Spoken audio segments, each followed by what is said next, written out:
Hello അസ്സാം വലൈക്കും, welcome back to Nasee's tasty means.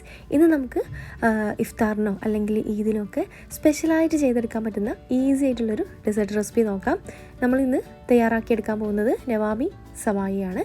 അപ്പോൾ നമുക്ക് ഇതെങ്ങനെ പെട്ടെന്ന് തയ്യാറാക്കിയെടുക്കാൻ നോക്കാം. ഈ ഒരു റെസിപ്പിയുടെ മെയിൻ ഇൻഗ്രീഡിയൻറ്റ് എന്ന് പറയുന്നത് ഇതുപോലത്തെ വെർമിസെല്ലിയാണ്. അധികം കനമില്ലാത്ത, അതായത് വളരെ നൈസായിട്ടുള്ള സേമിയാണ് കേട്ടോ ഇതിന് വേണ്ടിയിട്ട് നമ്മൾ എടുക്കേണ്ടത്. അപ്പോൾ ഞാനിവിടെ ഒരു 150 ഗ്രാം സേമിയ വെച്ചിട്ടാണ് കേട്ടോ ചെയ്തെടുക്കുന്നത്.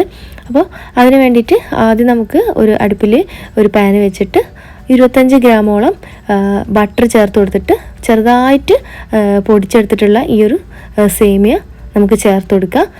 റോസ്റ്റഡ് സേമിയ ആണെങ്കിൽ കൂടെ ഒന്നും കൂടെ നമുക്കിതുപോലെ റോസ്റ്റ് ചെയ്തെടുക്കാം. റോസ്റ്റഡ് അല്ലെങ്കിലും നമുക്ക് യൂസ് ചെയ്യാവുന്നതാണ്, റോസ്റ്റഡ് തന്നെ വേണമെന്നില്ല. ഇനി നമുക്ക് ഒരു ലോ ടു മീഡിയം ഫ്ലെയിമിൽ നമുക്ക് നല്ല പോലെ ഒന്ന് വറുത്തെടുക്കണം. ഒരു 3-4 മിനിറ്റ് വറുത്തെടുത്തതിന് ശേഷം നമുക്കിതിലോട്ട് 1.5 ടേബിൾ സ്പൂണോളം പൗഡേർഡ് ഷുഗർ ചേർത്ത് കൊടുക്കാം. അതുപോലെ 1.5 ടേബിൾ സ്പൂണോളം മിൽക്ക് പൗഡറും കൂടെ ചേർത്ത് കൊടുക്കാം.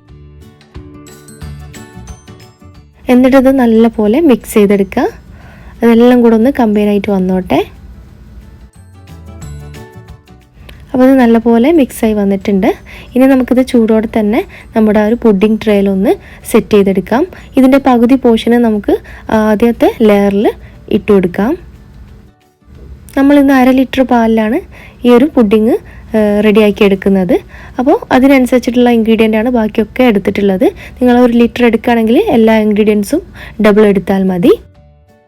ഇതുപോലെ സേമിയ വെച്ച് കൊടുത്തതിന് ശേഷം ഒരു ഗ്ലാസ് വെച്ചോ ഇതുപോലത്തെ ബൗൾ വെച്ചിട്ടോ നല്ല പോലെ ഒന്ന് പ്രസ് ചെയ്ത് കൊടുക്കുക. അതവിടെ മാറ്റി വെച്ചിട്ട് നമുക്ക് മിൽക്ക് മിക്സ് ഒന്ന് റെഡിയാക്കി എടുക്കാം. അതിന് വേണ്ടിയിട്ട് 1/2 ലിറ്റർ പാല് ഒഴിച്ചു കൊടുത്തിട്ടുണ്ട്. അതൊന്ന് ചൂടാക്കി എടുക്കണം. ആ പാലിൽ നിന്നും നമുക്ക് കുറച്ച് പാലെടുത്തിട്ട് കസ്റ്റാർഡ് മിക്സ് ഒന്ന് റെഡിയാക്കി എടുക്കാം. അതിന് വേണ്ടിയിട്ട് 2 ടേബിൾ സ്പൂൺ കസ്റ്റാർഡ് പൗഡറും 1 ടേബിൾ സ്പൂണ് കോൺഫ്ലോറും ചേർത്ത് കൊടുക്കുക. അതിലോട്ട് തണുത്ത പാല് ഒഴിച്ചു കൊടുത്ത് നല്ലപോലെ ഒന്ന് മിക്സ് ചെയ്തെടുക്കുക. ഇതിലോട്ട് നമുക്ക് ഒരു 1/4 കപ്പ് പഞ്ചസാരയും കൂടെ ചേർത്തിട്ട് നല്ലപോലെ മിക്സ് ചെയ്തെടുക്കുക. അപ്പോൾ പാലൊന്ന് ചൂടായി വന്നാൽ നമുക്ക് ഈ ഒരു കസ്റ്റാർഡ് മിക്സ് അതിലോട്ട് ഒഴിച്ചു കൊടുക്കാം. ഇനി ഇത് നല്ലപോലെ ഒന്ന് മിക്സ് ചെയ്തെടുക്കാം. ലോ ടു മീഡിയം ഫ്ലെയിമിൽ വേണം ഇത് മിക്സ് ചെയ്തെടുക്കാൻ. ഒരു 1/2 ടീസ്പൂൺ വാനില എസൻസും കൂടെ ചേർത്ത് കൊടുക്കുക. വാനില എസൻസ് ഇല്ലെങ്കിൽ ഏലക്ക പൊടിച്ചത് ചേർത്ത് കൊടുത്താലും മതി. ഒരു ഫ്ലേവർ കിട്ടാൻ വേണ്ടിയിട്ടാണ്. ഇത് ഇളക്കിക്കൊണ്ടേ ഇരിക്കുക കേട്ടോ. പിന്നെ നമുക്ക് ഇതിലോട്ട് ആവശ്യത്തിനുള്ള കണ്ടൻസ്ഡ് മിൽക്കും കൂടെ ചേർത്ത് കൊടുക്കുക. 2 ടേബിൾ സ്പൂണോളം കണ്ടൻസ്ഡ് മിൽക്കാണ് ഞാൻ ചേർത്ത് കൊടുത്തിട്ടുള്ളത്. ഇതുപോലെ നല്ല പോലെ ഒന്ന് കുറുകി വരണം കേട്ടോ. ആ ഒരു സമയത്ത് നമുക്ക് ഫ്ലെയിം ഓഫ് ചെയ്യാം. നമുക്ക് നേരത്തെ സെറ്റ് ചെയ്ത് വെച്ചിട്ടുള്ള പുഡിംഗ് ട്രേയിലോട്ട് ഈ ഒരു കസ്റ്റാർഡ് മിക്സ് ഒഴിച്ചു കൊടുക്കാം.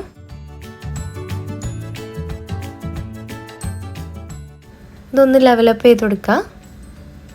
ഇനി ഇതിൻ്റെ മുകളിലോട്ടായിട്ട് നമ്മൾ നേരത്തെ മാറ്റി വെച്ചിട്ടുള്ള ഒരു സേമിയൻ്റെ ആ ഒരു മിക്സും കൂടെ സ്പ്രെഡ് ചെയ്ത് കൊടുക്കുക.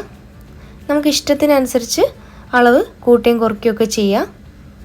ചിലർക്ക് സേമിയ അധികം ഇഷ്ടം ഉണ്ടാവില്ല, അപ്പോൾ അതിനനുസരിച്ച് കുറച്ച് ചേർത്ത് കൊടുത്താൽ മതി. അപ്പോൾ ഞാൻ ഇതിൻ്റെ മുകളിലായിട്ട് നല്ലപോലെ സ്പ്രെഡ് ചെയ്ത് കൊടുത്തിട്ടുണ്ട്.